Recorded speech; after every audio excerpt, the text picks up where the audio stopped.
lot of what you see out there now about new urbanism was his invention, and he continues to invent now this idea of lean urbanism, moving away from skyscrapers and so forth. And I see that he's completely distracted in the back of the room talking to somebody else. So Andres Duany, it would be cool if you would come up here and talk to us.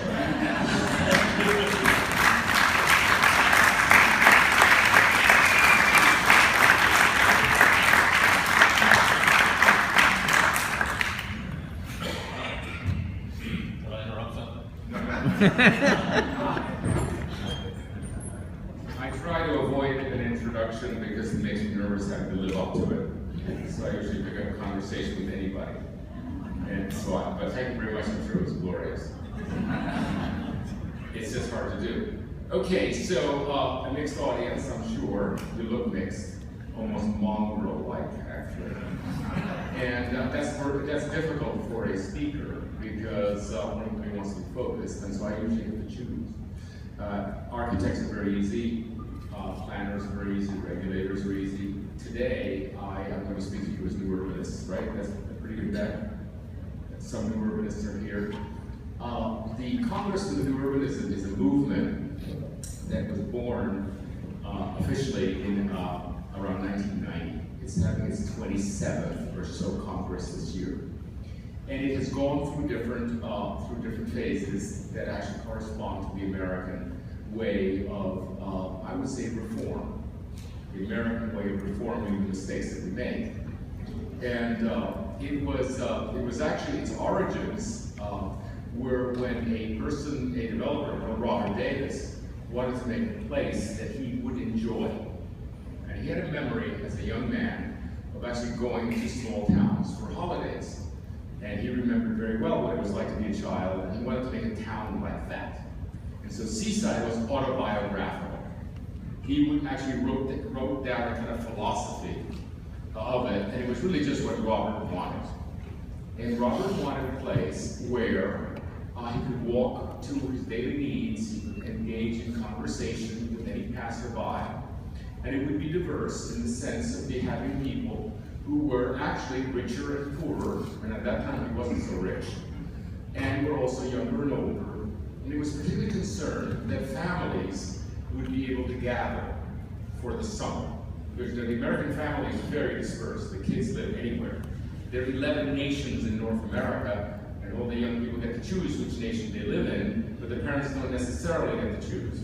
And so the American family is dispersed, and he wanted to make a place where the family would gather. 3 generations worth. And then, of course, he got married and needed a place to be married, and then he had a child and needed a place to educate the child, and then he developed a good taste in food and needed to have good restaurants and good markets. And he made a place for himself that other people loved, because he was a pretty normal human being. And so the new urbanism was born of making the kind of community that had existed right across history and across culture. And enough people liked it that it became economically successful. So you would say that the first phase of the new urbanism was market-driven. You could really sell real estate, sometimes for astronomical sums because it was so rare. The second phase was the backlash against suburbia when the NIMBY was born. And this is incredible for you to believe, but there was a time when development was really welcome. It wanted the shopping mall, it wanted the office park, and so forth. And then all those promises made of the freedom of driving around and living in nature in your house and the beauty of living in nature were betrayed. And suburbia actually, when it yielded, was very bad and ugly, a very bad daily experience of commuting, a very expensive one in which the public had to build the roads and the private realm had to buy the cars, one per adult. Everything was paved over. And people, Americans, very quickly reacted and said, "You're betraying us," and the NIMBY was born. And so the second part of the new urbanism was when we were actually came to be considered a reform movement. You know, the people who had the alternative to suburban sprawl was the second. That became associated in the third stage with health. And that was simply outside. Some doctors decided or noticed that Americans were rather ill. You know, child with diabetes and all that. A lot of the older folk were isolated. There was a lot of isolation of both young and old. And they started doing really scientific studies, practically at first by zip code, and then by actually studying the exact street where these pathologies occurred, and discovered that actually walkable communities were very, very healthy, and not walkable communities were very unhealthy. And when that happened, when the science started coming in and was presented at the congresses of the New Urbanism, when that started, I said, we've won. Like, there's nothing to be done, you know, because of course Americans are very, very sensitive to their health. As you know, they eat, you know, they're manic about the food they eat, at least when they're educated about it. And so we thought, well, this is it. We're now associated with human health. The fourth stage, by the way, that's taken a long time to get off the ground. A long time. But it's now actually the federal, what's the federal agency in charge of health, has actually come out with saying walkable, diverse communities are healthy. This is just in the last few months. The fourth stage was when environmentalism arose in the form of carbon being evil. Now remember, we once cared about certain owls in the woods, and we once cared about certain species, and it was actually kind of a hobby. The well-intentioned people would, and there's still the old term, the tree hugger, people who love trees and love nature. But after Al Gore's propaganda film, that fantastic film, The Inconvenient Truth, we became aware that there was something much more important, which was life or death. And actually, the devil was carbon. It really, you know, you can study all you like, but it's carbon. You know, that is what's heating up the atmosphere. And we were associated with actually, and a lot of the carbon is driving around. And so we became associated as part of the environmental movement. And that's one of the things that is happening tomorrow, is there's an association tomorrow, the conference that is taking place, has to do with the relationship between urbanism and nature. And generally, the American environmental movement has been associated with the defense of nature. You know, what environmentalists do is they designate the forests as being a valley, and then they fight to have an urban boundary. The boundary, stay out of my forest. But they do not intervene inside the city to actually assure that those who live inside the urban area actually are not driving around and screwing up the atmosphere anyway. So tomorrow's conference is actually alerting the environmental movement to come and actually take over the design of the city as well. Not just to keep studying how we're going to preserve the shores of the rivers, how we're going to preserve the forests that are being felled in Brazil, all these things, but to become experts in making the city, so that the city is lovable, so that humans don't want to leave it. Because actually the only way you're going to keep humans out of nature is if they really love the city. And that's the presentation tomorrow. And the new urbanists are deeply associated with that. And it's all been great, but there's one thing that is happening. We who were 30 years old once are now 60 years old. And one of the peculiar things that's nice about being 60 is when you actually pick up the phone to speak to somebody in Washington, there's a 60-year-old friend of yours that's running things. And so you say, hey, and it's the head of HUD, or somebody at the EPA. And so the new urbanists have been sucked higher and higher in national policy. And when you go to a new urbanist conference, it's extraordinary, actually, the achievements, or at least the ambitions that we have at a national level. And it just comes with age. We've been around a long time. And yet we noticed that there was a young crowd. And we all, of course, that will have offices have young employees. They're the energy that you have. They're the people you want. And there was a young crowd that was standing aside. And they were developing something else. And that something else is called tactical urbanism. And if you do not know what tactical urbanism is, you should, because you're way behind. Because even the Museum of Modern Art has already had an exhibit on tactical urbanism. Okay, so it's already in the museums. And so, some of those people worked in my office. In fact, the fellow who wrote the book, Tactical Urbanism, was a wonderful guy in our office who actually helped me write one book. He's a co-author with me. And I became very interested in this because what they were doing is they were so sick and tired of bureaucracy, of trying to get anything done, getting a skate park permitted, or getting a zebra stripe road crossing permitted. That they developed a strategy of doing projects that were, what is the word they used? Unsanctioned.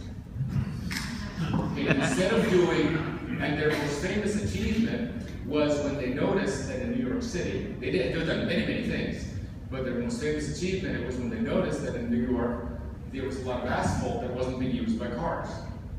You know, that actually the carriageway of the cars don't hug the curb. And there was a lot of extra space that wasn't on the sidewalk, but was nevertheless free. So they developed something called chair bombing, in which they rent a bunch of chairs and tables and umbrellas and put it in the street where the cars aren't. And lo and behold, the cars didn't hit them, nobody was killed, and there were huge cafes established. And Bloomberg noticed this and actually paved those areas in New York. You know, they took the curb out to where the car wasn't and created an enormous number of these cafes all over the place. That was a great success. And that is called chair bombing. For example, one of the things they did in Florida, they found lots that were underutilized bits of land, and they would just rent some sod, put it in. People would show up one day and say, wow, that's beautiful. And then they would say, well, that's a park, isn't it? It could be a park. And by the way, if somebody got angry at them, you just send the sod back. Or you paint a crossing in water soluble paint. So if you get in trouble, you brush it off. So it was this aspect of plausible deniability. And by the way, they discovered it's pretty hard to get in trouble in this country, which is something you should bear in mind. It's pretty hard. It's pretty easy to be disliked, but that's not that painful. That's another thing you should bear in mind. Getting in trouble, serious trouble, is hard, and they realized this. Then I began to see these kids, and I realized that actually, they were very, very capable. You know, they're very capable kids, very energetic. And yet the projects they were doing were kind of temporary. They were demonstration projects. And these kids were getting to be 30 years old. And then I remembered what I was doing when I was 30. And I was building high-rises and designing seaside when I was 30. I wasn't painting zebra stripes. And I said, something's off here. And I began to see a phenomenon that occurred in my office. Whenever you do a building, you have to read the rules, you have to read the codes. And I would hand to the young people, the so-called millennials, I would hand them, hey, here's the handicap code, boom.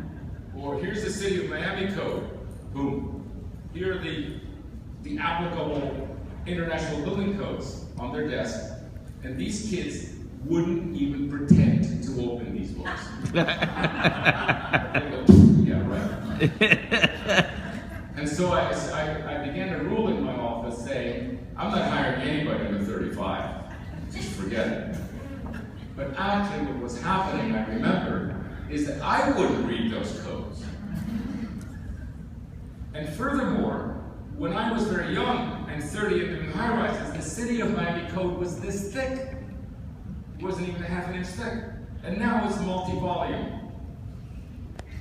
And when I designed a house when I was 30, it was 6 or 7 sheets of drawings. And now it's 6 and 7 sheets of drawings just to prove that you meet the handicap code before you even start doing anything else. And so you have a situation in which those of you who are my age have grown with the regulatory regime that was from nothing in 1970, virtually nothing. When we designed Seaside, there was no one to show it to. We just kind of did what we wanted to do, and more or less showed it to somebody, anybody, and the bank gave us a loan. And now you need an army of consultants to design another new town, like Seaside. And a whole bunch of grown-ups and a lot of money to do it. The reason that I didn't notice is that it had happened slowly. Every time we turned around, it was a little bit worse, but not a lot. And what I realized is that because I had grown up with this regulatory regime, I knew how to handle it. But the kids that were coming online could never catch up. You see the problem? It's just like computers. In computers, the kids that grew up with computers grew up with them and are experts. I didn't. I started getting my first computer when I was 45. So I'll never catch up. I'll never be any good at it. And so we have a situation in which we have permitted an America to emerge that is extremely hostile to any meaningful activity by the young because of the regulatory state, which is a toxic combination of a lot of well-intended people who want a perfect society where no one ever trips and no one ever falls. And by the way, everybody's an idiot. And a huge number of lawyers, astronomical number of lawyers, that actually when you do make a mistake you get nailed, you protect yourself for it.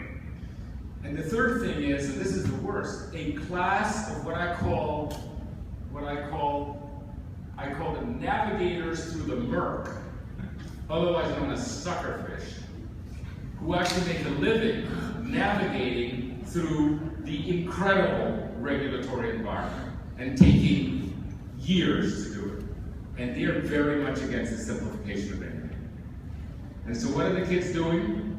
They're either A, dropping out of starting businesses, or B, actually working for going directly to very large people, very large enterprises that actually have the wherewithal to do very large projects and start restaurant chains. Because to amortize the problem of getting a permit, you can't do it for a little restaurant. You can't even sell a cookie without a permit. Right? You have to join somebody that can amortize the problem of starting a restaurant, so you might as well start a chain. And the same thing with developers. How can you possibly, you can make a great living building a house, designing and building a house a year. You really can, maybe 2 houses a year. But can you possibly justify the expense of getting that permit for 2 houses? No, you have to work for a big builder. And so as a consequence, there's huge amounts of American cities in which the increment of development is very small, and can only be done by people. I'll give you an anecdote. So in Mobile, Alabama, there was a grant for $30,000 to start a restaurant. So I called my buddies my age. I've got $30,000 to do a restaurant here. So my buddy said, I don't get out of bed for $30,000. That doesn't even pay the consultant for the grease trap, okay? And then I called some kids and they said, $30,000, my friends and I will start 3 restaurants. So you can see the value add and the sheer energy that the young can apply. And also the ability to do small projects. And if you want the American cities, other than the high-value American cities, you know, the Austins and the San Francisco, there's dozens and dozens of low-value American cities that are absolutely ready with small increment projects that actually can only be done by small increment developers, small increment restaurants, small increment restorations, etc. Little parks, I'm not talking about ideal, just little skate parks, little cool things. Can't be done because the young are subject to the same regulatory regime for a small project as the large project. So we have a situation in which we've actually had to invent something that's extraordinary, okay? The public-private partnership. There was a time when that was an incredible innovation. I had never heard of one before 1990, 1995. Public-private partnership, why do you need government aid to do development? Doesn't development make money? Didn't development create the wealth of America? Why do you need help from the government? Because what's happening, if you want something done in a city that has low value, you have to cover the differential between the low value and the sheer cost of building something. Because the young people that used to come in and actually activate the city and find the opportunity, the cool young people, they would open the little restaurant that raised the values for the developers that then come in, have been exterminated. The whole class of pioneer has been exterminated by the government, so now the government has to give them money because of exterminating the class that usually activated the city. So, I'm going to show you some slides about how I came to understand this and how we're all now looking at this. And one of the best things that happened is that the Congress of the New Urbanism, instead of becoming the usual gerontocracy, and that means a government by old people, is full of young people having a great time. And actually the other organizations, by the way, not excluding the environmental movements, are actually getting to be pretty old. And if you come to our congresses, you will see young people having a blast. And it's because of this. It's because actually, we, the old folk, can cut, because we grew up with this, can cut through the red tape and actually create areas. In fact, whole zonings, whole areas of what we call pink zones, where the red tape has been negotiated down, has been lightened. We create zones where the young can operate. And so you have to be careful what you ask me to do because I'm being serious. And I was in an elevator and somebody said, "Dennis, what are you thinking about?" And I gave this rap. And it turns out I was the head of the Knight Foundation. And she said, "Oh, well, let me give you a grant." And she did. We got a huge 3-year grant to study this. And the first year, we studied where this was happening all over the United States, where people had actually devised ways of bypassing bureaucracy. The second year, which is this year, we're developing technique. And the third year, which is next year, we're going to take three cities and do pilot projects of pink zones. And whenever I speak like this, guess what happens? The mayor hears about it and says, "I want a pink zone." I've never seen actually any subject since, of course, the great old picket fences of Seaside 35 years ago, when people used to get ravenous for a picket fence because they were so sick of suburban sprawl. But the kind of excitement that this kind of thing gives, it goes right up the hierarchy. And people say, "Please, please, let's have a pink zone in our city, an experimental pink zone." So I want to show you quickly and in a not very organized way what it is that we're up to. We call it lean urbanism, making smoke possible. And here's the anecdote that was the great aha moment for me. And it's probably longer than I should give. How many of you know that the next Brooklyn is Detroit? Hands up. Okay, look at that. 12 people. Okay, that's brand new. 3 years ago, I was invited to give a lecture in Detroit, and usually I go because I do what is called what's called disaster pornography, in which you're taken around and you see the most magnificent buildings ruined and it gives you kind of weird thrill. And all planners had actually been doing this. And people like myself have done it 4 or 5 times. So I was waiting for my lecture in the early afternoon and standing out.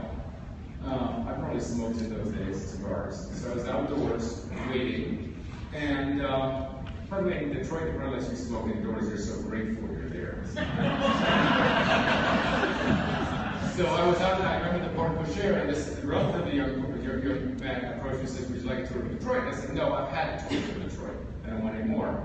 And the tours, by the way, if you've ever taken them, are by some old person who shows you an empty site and says, "That was my high school." And then shows you another empty site and says, "That was my house." And then another empty site and said, "This is my grocery store." And he says, "Why should I care about Detroit?" That's the theme. And so I had nothing else to do, so I said, "Okay, give me a tour." And he showed me it was a completely different tour. It was in that ocean of disaster. He showed me an archipelago of absolutely exciting things that were happening. They were not continuous. You had to find them, and it was an archipelago of really cool things.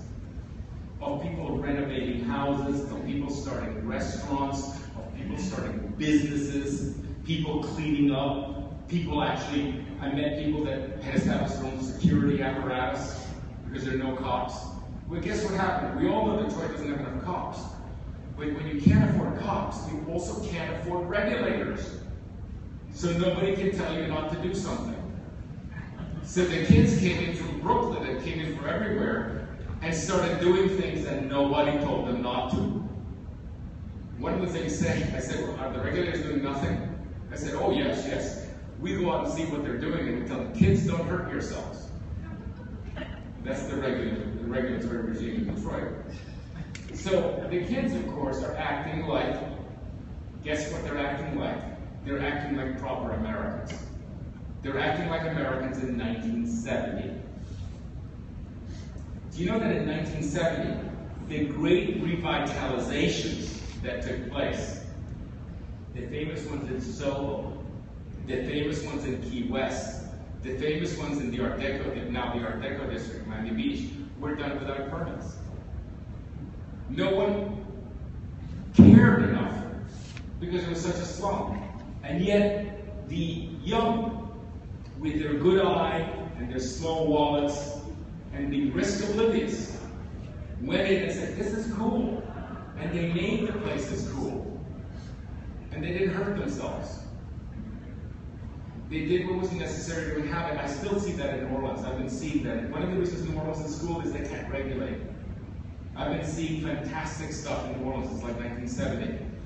And then what happens once the place is cool, the developers notice, but by that time the value is high enough that the developers can come in and do it properly. They can actually now afford. The value is high enough to say, I can sell this for enough, and I'll come in and get a permit, get a proper grease trap for the restaurant, and I'll get a proper permit, and so they can get a mortgage, and I'll change the electricity. But it happened naturally when the value had been raised. Now, unfortunately, the third generation are the dentists from New Jersey, and thus they have to move on, which is what has happened in Brooklyn. Okay, so here's Detroit. That is happening. See that stuff on the right? It's uninspected.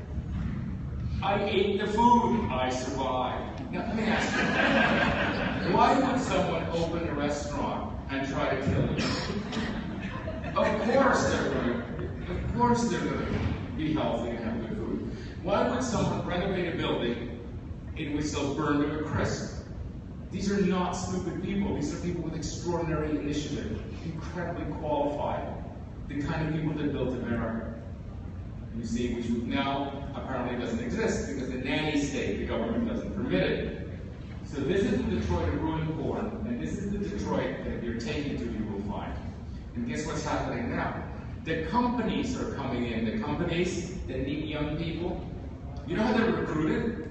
Not because they're getting breaks from the city, because actually the city says, we're full of young people. Look, they're already here. The people you want are already here.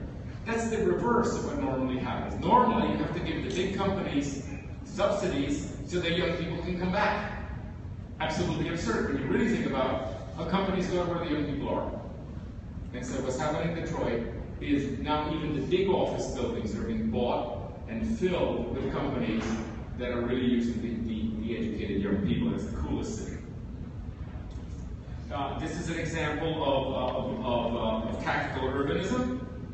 People who actually notice that there's a highway that's roofed, and you can have a farmer's market. And by the way, when you are finally,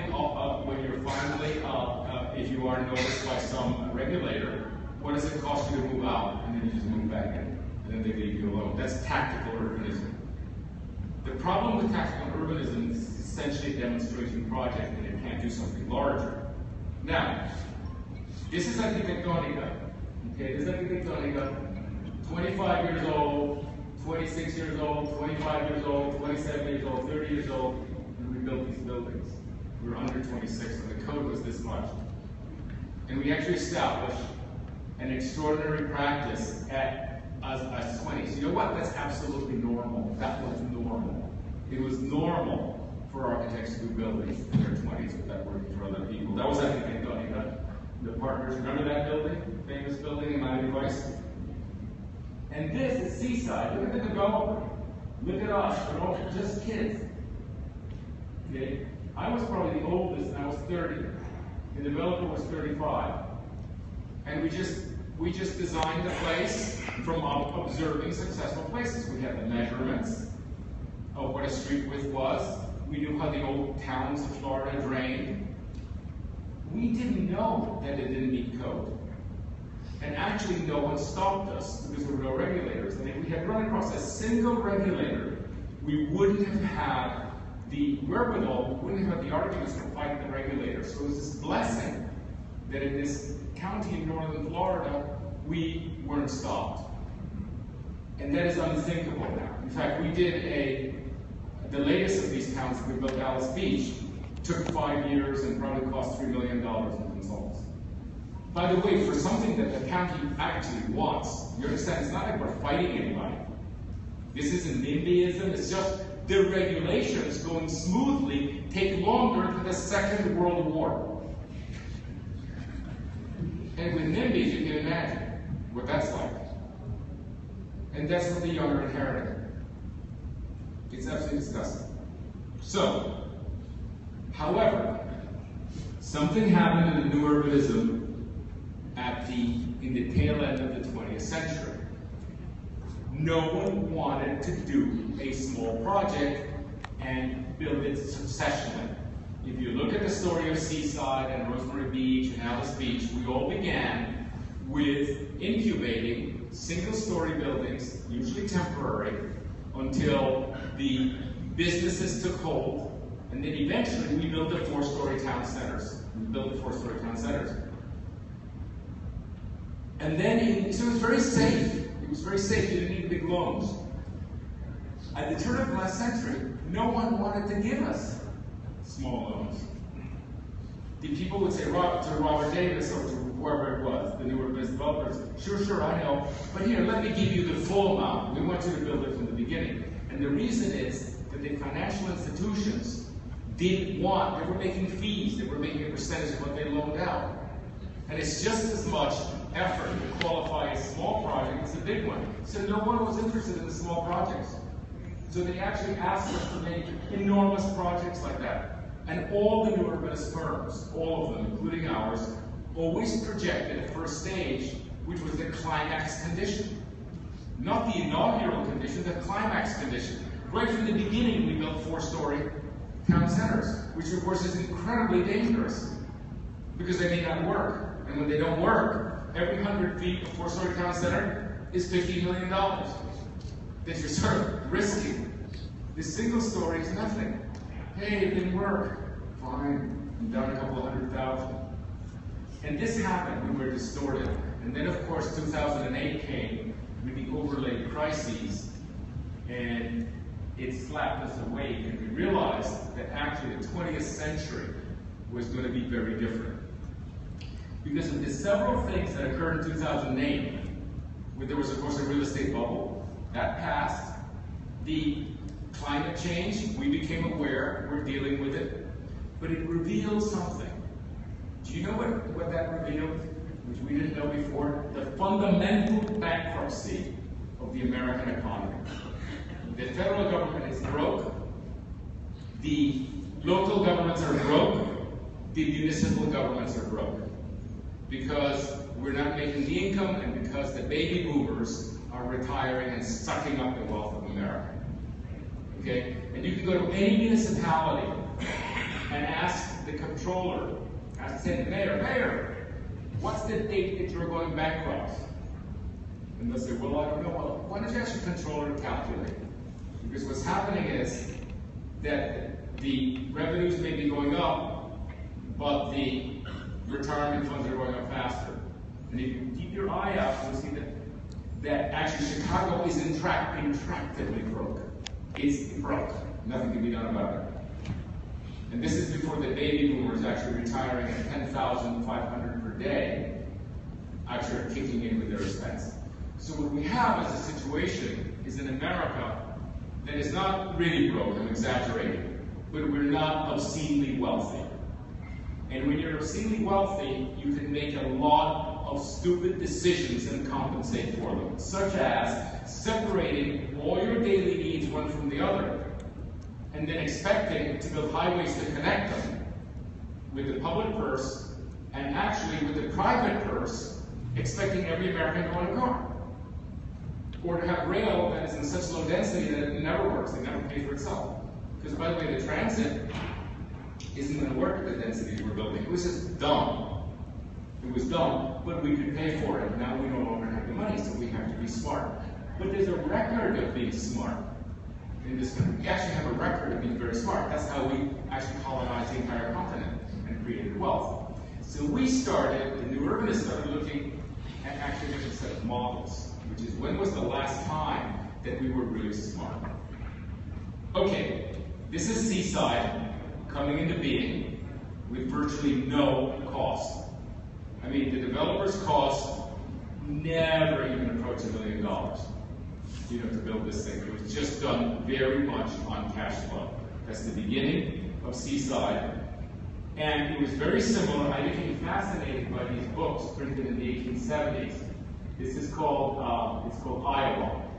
And it has probably 100 towns with wonderful buildings built in the middle of nowhere with no subsidy whatsoever, except free land and people creating wealth. Fascinating books in these books, these huge books, actually with all the detail of what had been achieved essentially in 25 years. And we said, wow, that's what it's going to be like in the 21st century. That, and it was actually our genetic material that did that.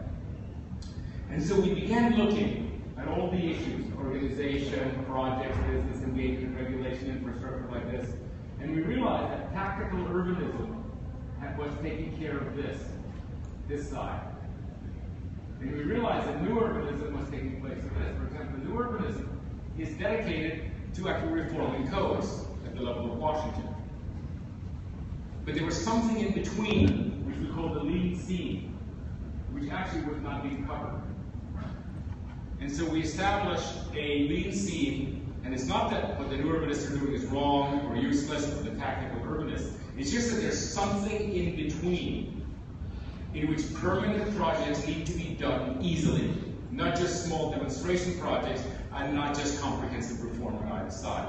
So we put a large group together with this grant, and we defined what the lead seam was in there. Okay, I'm going to talk about that. I'm going to give you an example of what lean urbanism is like. It turns out that the man who was behind Soho and who was behind Miami Beach is a man called Tony Goldman. And he was the one that first inhabited the loft in Soho and actually did first generation subleases and things in Miami Beach. And he did a place that's quite marvelous called Wynwood.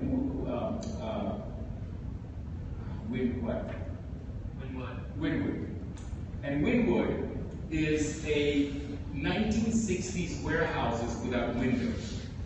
Now, anybody can do a 1920s warehouse with beautiful windows and tall ceilings. But in the 1960s, when air conditioning came in and we had lighting, no developer actually bothered to have windows anymore. Windows were a problem. And in fact, you didn't need the tall ceilings because you didn't need the sunlight to go deep into the building. So most cities had miserable 1960s buildings that no one has even noticed. Wynwood is in Miami, my city. I didn't even know where this was. So what he did, he actually replicated what the first generation of risk-oblivious people did. He basically took the warehouses and got some white paint. Think of a paint gun. And he painted the roof white, and the walls white, and the floor white.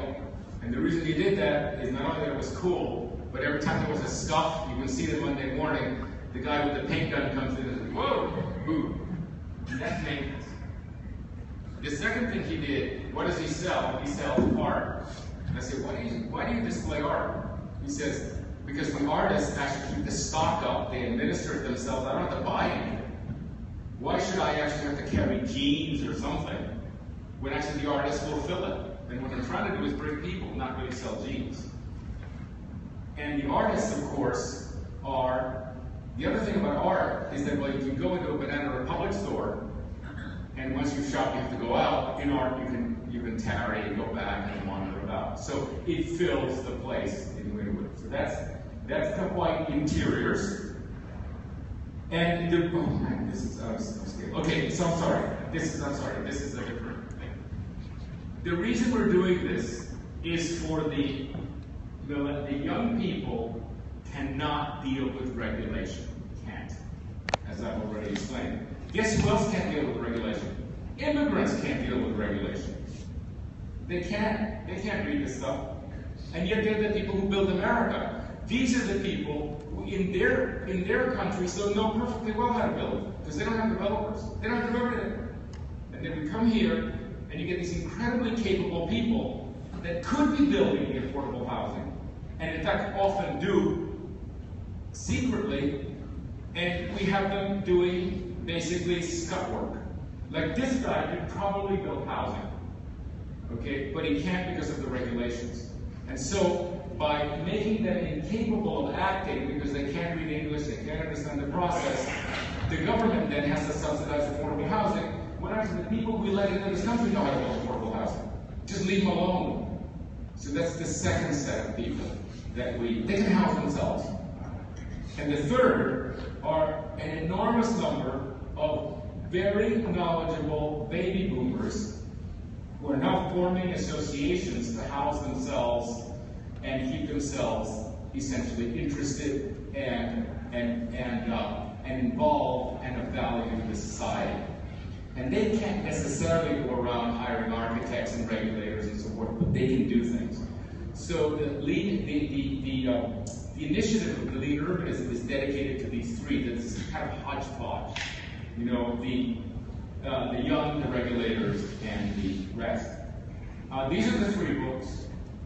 This is the book Tactical Urbanism. This is the Congress of Urbanism. Lean Urbanism is directly in between the two. And one of the things we're trying to do is very, very carefully not overlap with either side, particularly with the young. We don't want to sort of be leaning on them and taking away the glory of tactical urbanism. So we come up with a definition of what we are. You can look it up in the web discussion. And these are some of the things that we love. For example, Burning Man, Nevada. How do these many thousand people actually set up very quickly in the desert, live together, feed themselves, police themselves, and actually have a marvelous time in a kind of test city? For me, this is the test bed of Lean Urbanism, and we're studying how it happens. You know, Burning Man, an amazing performance. But there's also the old fairs, the Neshoba County Fairs, the temporary summer fairs of Chautauquas that are all over the South, in which people build buildings that are still inhabited, actually very likely, not needing any code, any insulation, perfectly good for summer, very sociable, and we commissioned a book which has now come out on the Chautauqua community. So one of the things we've done with our grant is actually commission publications. That's Burning Man on the left, and look at the Neshoba County Fair. Isn't that great? 3-story buildings, without code, no setbacks, perfect. 1900, they've been there since 1900, and quite a few of them. And then there is Detroit, which is the poster child of Lean Urbanism, quite the opposite. But then there are examples that we have found, like in the Cotton District of Starkville, in which basically an industrial designer called Dan Camp just bought land that was valueless. So valueless that nobody inspected. And he started building buildings that were actually dormitories for the University of Mississippi students. You know, cute little cottages, little things, little dad's shops and everything. And as the city decided that he was doing such a good job, they decided not to, when the city finally noticed that actually something was happening that was good, it was relative to what was bad. Remember, you know what these southern towns can look like. I mean, nothing but things falling apart. So lo and behold, he was building shacks that were really good. And because they were so good, the students loved them. And the city, lo and behold, decided to let him keep going without drawings, without inspections, just trusting him. Dan Camp, we trust you. He became a hero. They elected him mayor. So he went from outlaw to mayor. And these are priceless examples. These are priceless anecdotes of what can be done. Now you say, well, isn't it dangerous? Isn't it dangerous, this thing about letting people build things? Okay. In the 1970s, private aviation had not progressed since the 1950s. The small Cessna airplane was the same in 1970 as it was in 1956, except the tail had a different angle for the cooler. There was no progress because the FAA had killed it. So these young pilots and mechanics said, could we establish thresholds? That if we stay under the thresholds, would you let us experiment with aviation? And so they came up with a series of thresholds that said if the gas tank is under 20 gallons, and the engine's under 80 horsepower, and there are only 2 passengers, and you have fixed landing gear, and we only fly at night, we can build the airplanes, and you can let us fly it with just very few flight training. And the FAA said yes. All progress in light aviation in the last 35 years has come from here. The carbon, the engines, everything has come out here. And this is the FAA, okay, a government agency, actually saying you can build an airplane. So anybody who says, if I let you build a house, won't you die? Listen, the house stays put. It doesn't have a gas tank. Why can't a house be built when actually a government agency has allowed light aviation to occur? Right in front of us, we have an example that actually embarrasses the regulators and the wimps who think that you can be killed in a house. The other thing, by the way, when I say about thresholds, of course you can't build 3, 4, 5-story buildings. Of course you can't build in the, party wall buildings. There are thresholds in lean urbanism. Generally, smaller, freestanding buildings that tend to not create, a great deal of danger if something happens to them. So understand the threshold, which was what I was meaning to say earlier. The threshold is the key element. Below certain things, no, we're not going to do lean urbanism with high rises. Just like we're not going to do lean urbanism with airlines.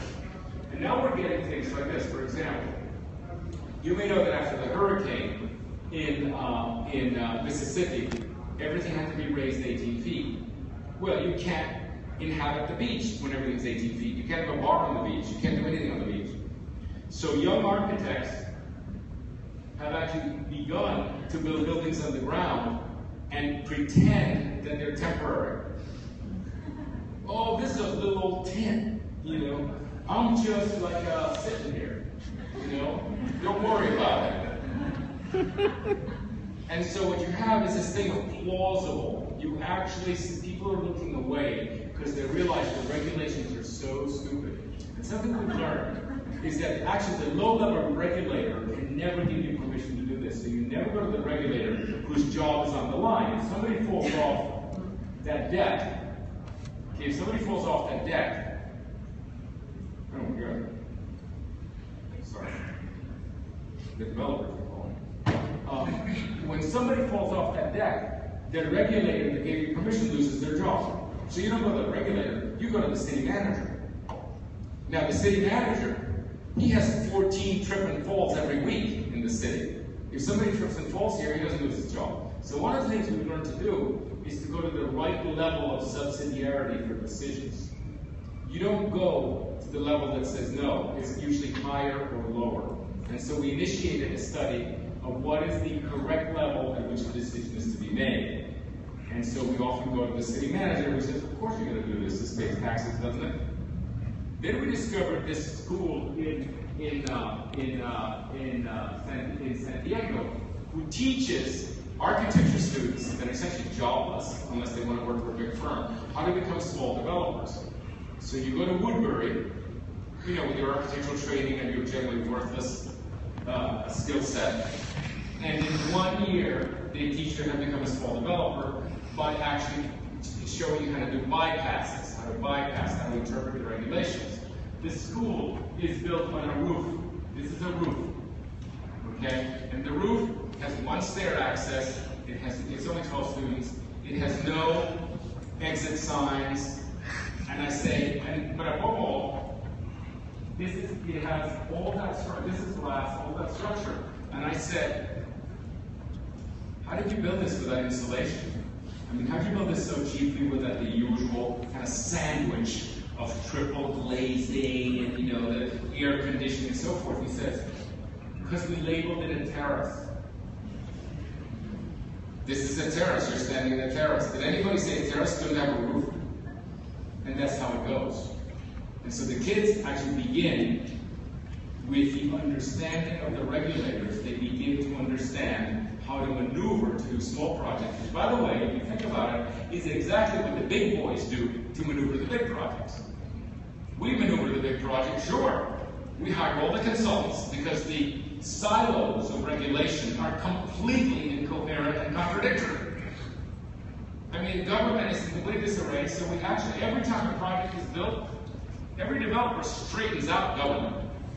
You straighten out the regulations, you negotiate everything, you make sure government works, you make sure the vote works. Every developer straightens out government for one project. Incredibly expensive. And what these people do is they learn to do it for a small project. It's actually just a knowledge base that is applied large but not small. And by the way, there's also the Auburn University Rural Studio, famous, now 20 years old, that actually has realized that in the country, you build whatever you want in the country, nobody bothers you. And so many of the best architects I know were actually trained building things in the country of Alabama. This is the Wynwood Art District, which by the way has, that's a tent, and then there are food trucks. And this is the seaside shop Serendipity, which is where the entire town center was incubated with these very, very small and cute temporary buildings that don't even have footings. And actually much beloved. In fact, the poor developers have trouble demolishing them now because they're so loved. But all the retailers at Seaside were now, many of them very wealthy, were incubated out of nothing. Not only were there no national tenants, there weren't any retailers. People who basically were making hamburgers on the beach actually are now running French restaurants because they grew from low to high cost. So now let me make something I mentioned earlier. How does redevelopment of cities take place? How has it happened? Succession. Okay? The millennials, it's called successional development prior to 1980.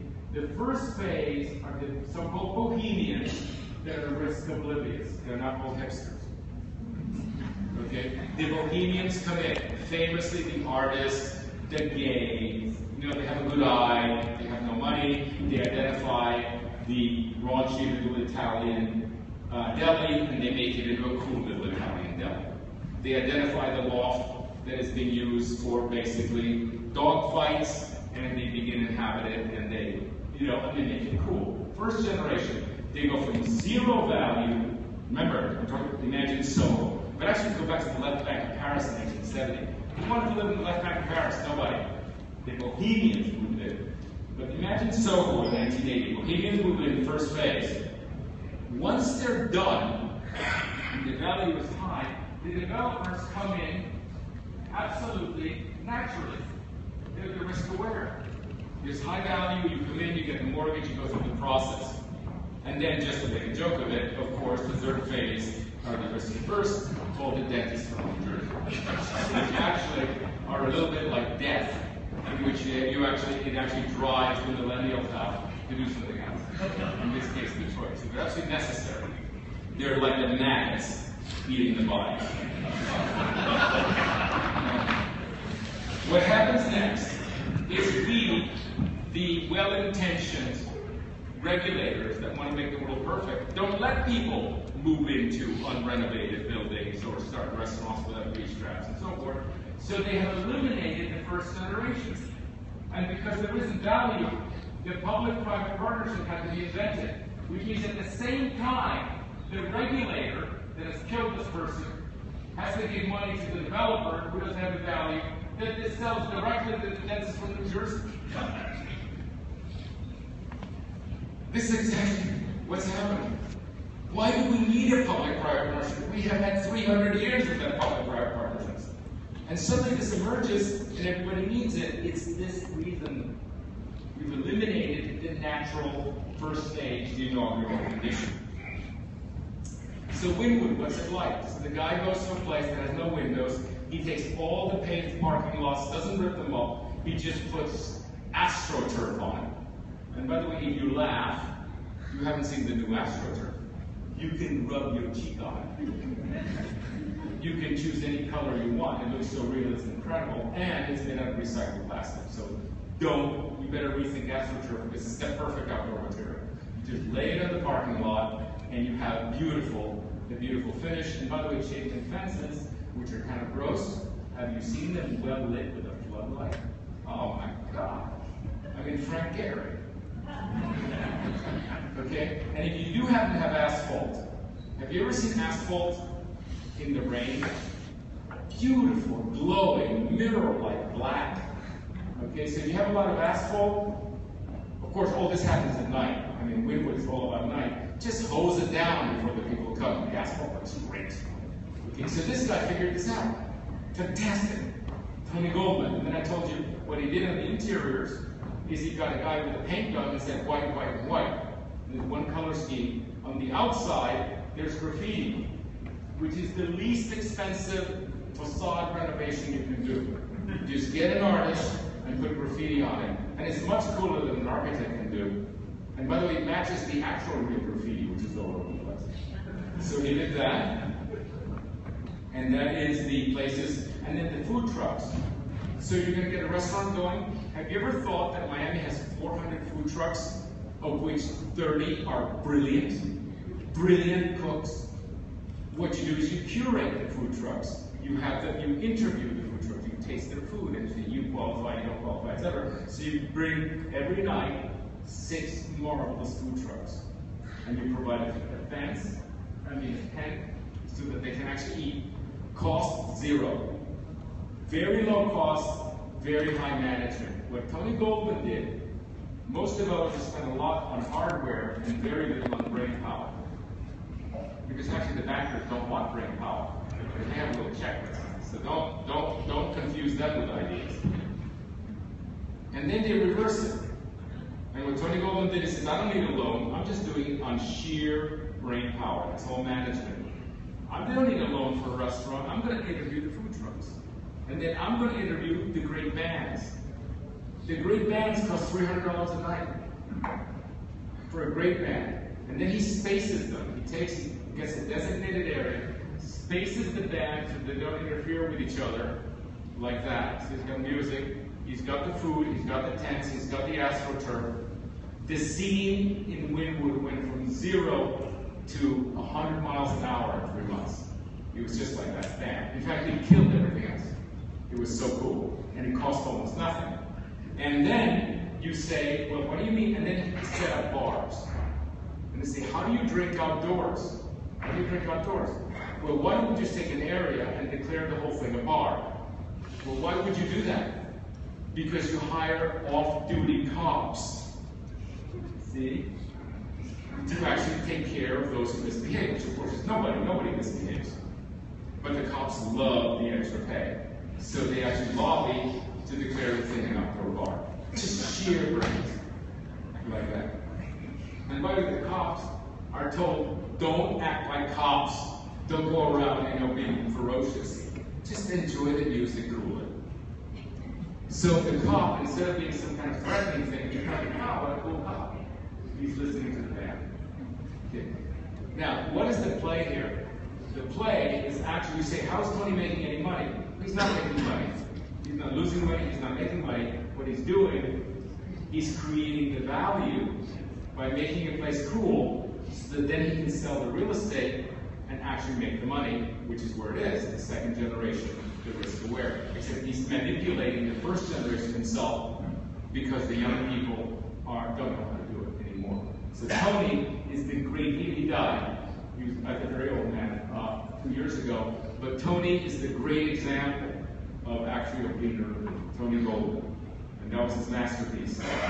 So, because I'll never ask for the grant again, because they actually make you do a lot of work. It's quite horrifying. But anyway, we do all this. We are very organized. These are the things towards the lean urbanism. And these are the things that we realize need to be addressed. Lean management. okay, which is what Tony Goldman introduced. Lean regulation, not reform. Reform is done by the grown-ups at the CNU. We actually understand the thresholds, we understand actually the interpretations. It's leaning the regulation so that the young, actually editing the regulations. You know, when I had, if a young person starting a restaurant, and you hand them this code, or rather several codes, they're not going to read it. So what you do is the grown-ups have to actually read through it, edit it, and hand a two-page resume that can actually be dealt with. And so what we do, that's lean regulation. Lean green, huge agenda. Do you realize that lead, L-E-E-D, has actually been captured by suckerfish, people that are selling triple glazing. And every solution is high tech. Every solution. Oh, you have a drainage problem? Come buy my plastic gizmo. I said, whatever happened to gravel? Oh, well, the swale can't qualify because it hasn't been tested by the special lean certification people. You know, and when you go to Europe, I'll just give you an anecdote of the kind of thing that happens. So I'm living in a British country house that has beautiful glass, an Elizabethan house. Single pane glass, and I'm warm as a cucumber. And I asked the Lord, how do you stay, it's not double glazed, how do you stay warm? And he says, haven't you ever heard of a good curtain? And he grabs this beautiful, thick curtain, throws it across the glass. Perfect insulation. Perfect insulation. And what is the curtain? Well, the curtain, among other things, is not a hideous triple glazed building that destroys the building's historical reputation. It actually creates a craftsmanship of making a curtain which happens to be beautiful. All of these things that are the old way of doing things, the old way, what Steve Mouzon calls the original green, are not qualified by the LEED system. The LEED system is entirely biased to high-tech solutions, which means you have to be very rich. And you can't even have an invention anymore. It can only be done by the great French glass company. Oh, you have a new idea. Well, let's go to Saint-Gobain or to Pittsburgh Plate Glass and see about it. Well, you know, what about if I tinker with something? Or what about if I, no, you can't do that. Because LEED makes you test it at tremendous expense. So I was in the LEED, by the way, which is a crisis in third world countries. You go to Argentina and you show the LEED standard, a tenth of 1% of the population can afford LEED.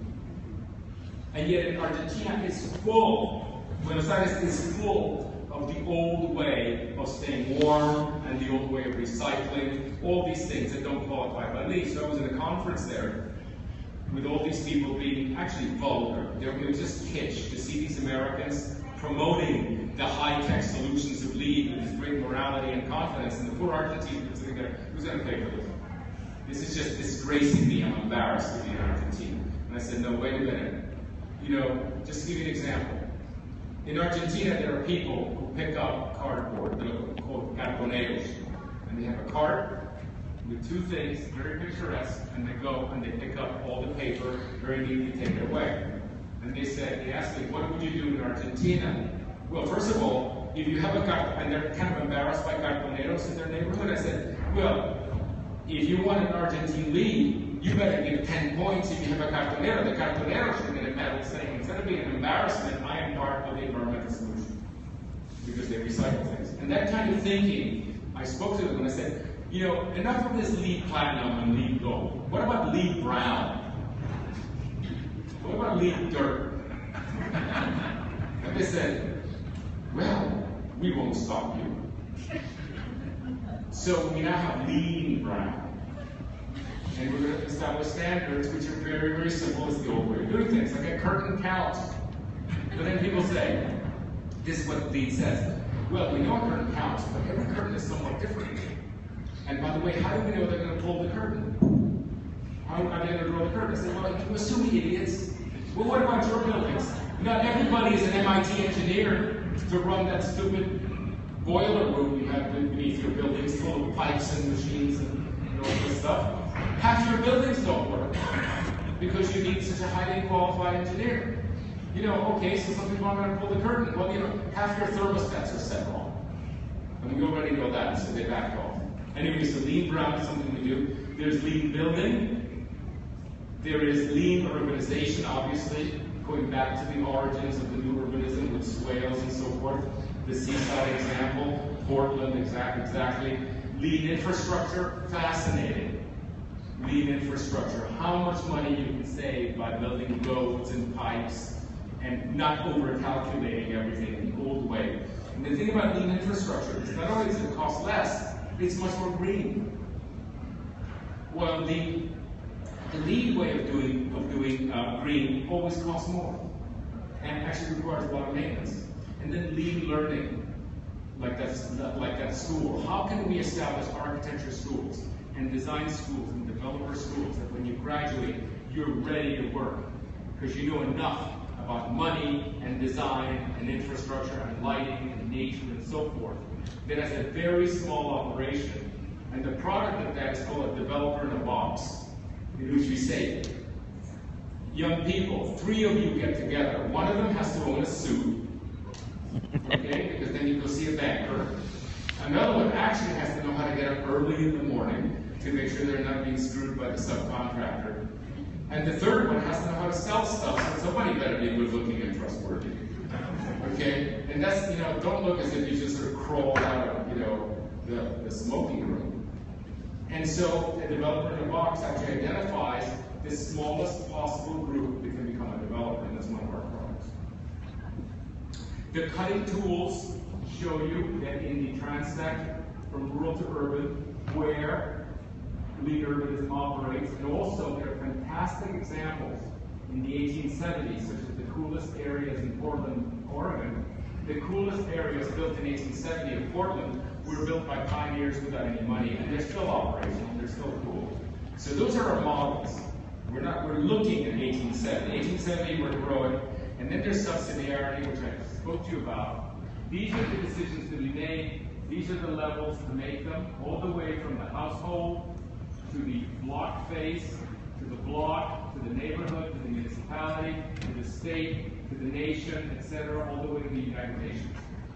And so you're not sort of setting up, asking the wrong people how to make decisions, and this is the lean chart.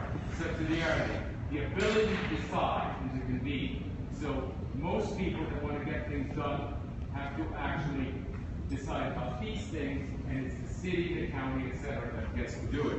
So you don't get pulled away trying to reform the world. There's a lot of things. By the way, a lot of the green agenda is not the pay grade of most young people. Okay, that's the UN. It's the diplomats. Okay, you might feel very good protesting and making sure that everybody knows you're virtuous, but you're going to be ineffective. And yet, at a certain level, you can be supremely effective. And so the thing to do is to learn at which level you're effective, and not just be pulled directly up to something that can only be actually negotiated by presidents of countries. And for example, this is a code which is actually a contract that says who has to ask whom, and most important, what is the level of appeal. Something we've learned in the theory of government is when you get turned down, you can't appeal to the same person that turned you down. You can't even appeal to the person directly above. You have to appeal 2 levels up, and then you get a decent decision. And so we've learned this. We've learned this as part of our agenda, and this is a way to actually establish this for a particular project, and to establish, okay, if I get turned down, what do I do? So that's what you do.